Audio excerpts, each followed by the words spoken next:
완벽주의자들은 성취감, 기쁨, 보람보다 평가에 많은 에너지를 집중하고 있어요.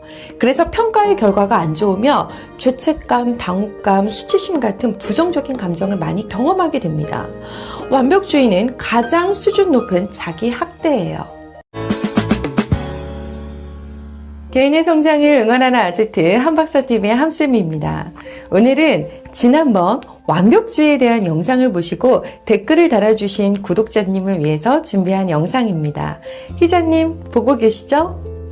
완벽주의는 성장할 수 없으며 강박, 결핍에서 나온다고 이야기를 드렸어요.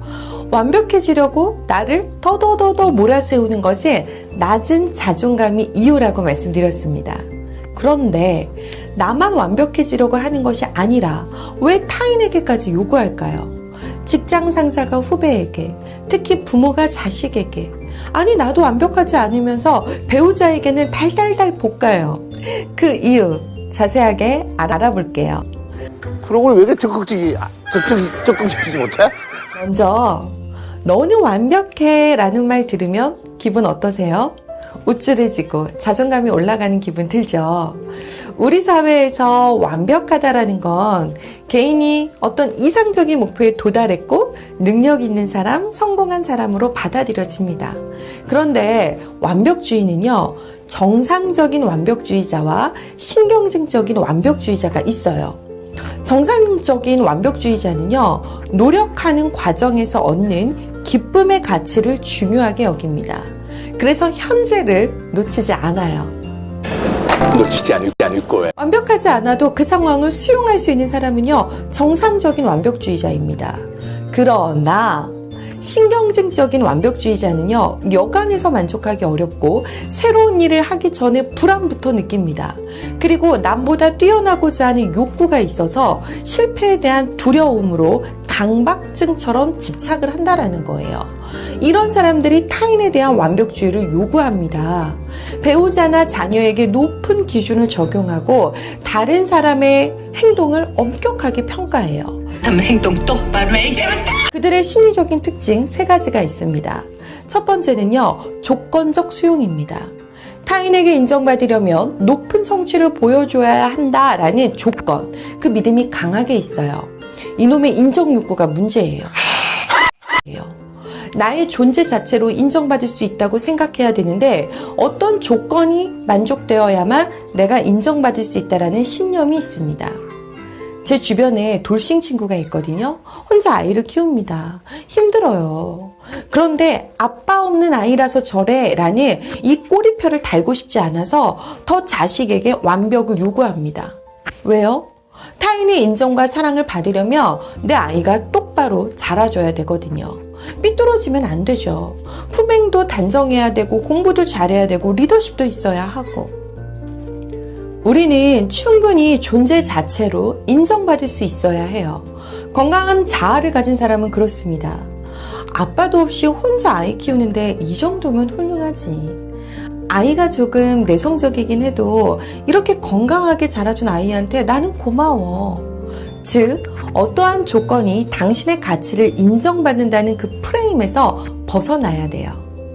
두 번째는 타인이 자신에게 높은 기준이나 기대를 갖고 있을 거라는 믿음 때문에 타인에게도 완벽을 요구합니다. 만약에 내가 이번에 회사에서 새로운 팀을 맡았어요. 부담이 있는 건 당연하죠. 그런데 윗분들도 나에게 기대를 많이 하고 있을 거야. 잘해야 돼. 내가 리더십을 보여줘야 돼. 라는 마음으로 일하다 보니까 그 일과 관련된 모든 사람에게 완벽을 요구하게 됩니다. 제 돌싱 친구도 마찬가지예요. 부모가 반대한 이혼을 했는데 내가 아이를 잘 키워야 해. 다들 걱정하는데 내가 실망시키면 안 돼. 라는 이 압박에서 아이에게 완벽을 요구하게 됩니다.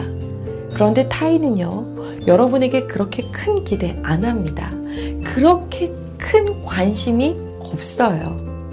다시 말해서 지금 이 영상을 시청하는 분들이 저에게 큰 기대를 안 한다라는 거죠. 한박사TV 유튜브를 통해서 뭐 변화를 확 이끌 만한 그런 막 다채로운 컨텐츠를 그렇게 기대하지 않는다라는 거죠.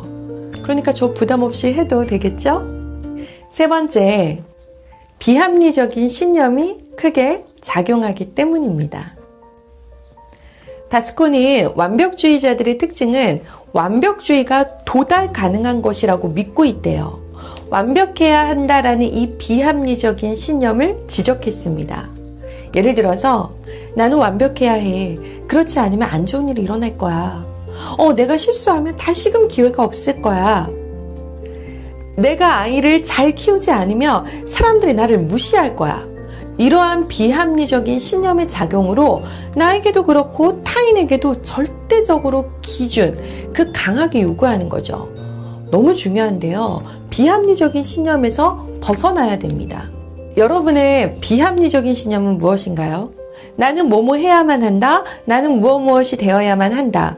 이러한 도식을 갖고 있지 않는지 한번 생각해 보세요.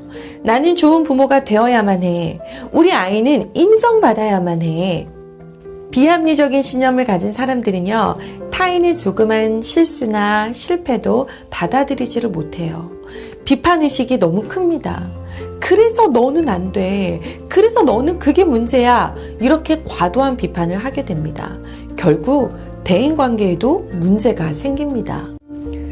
완벽주의자들은 성취감, 기쁨, 보람보다 평가에 많은 에너지를 집중하고 있어요. 그래서 평가의 결과가 안 좋으며 죄책감, 당혹감, 수치심 같은 부정적인 감정을 많이 경험하게 됩니다. 완벽주의는 가장 수준 높은 자기 학대예요.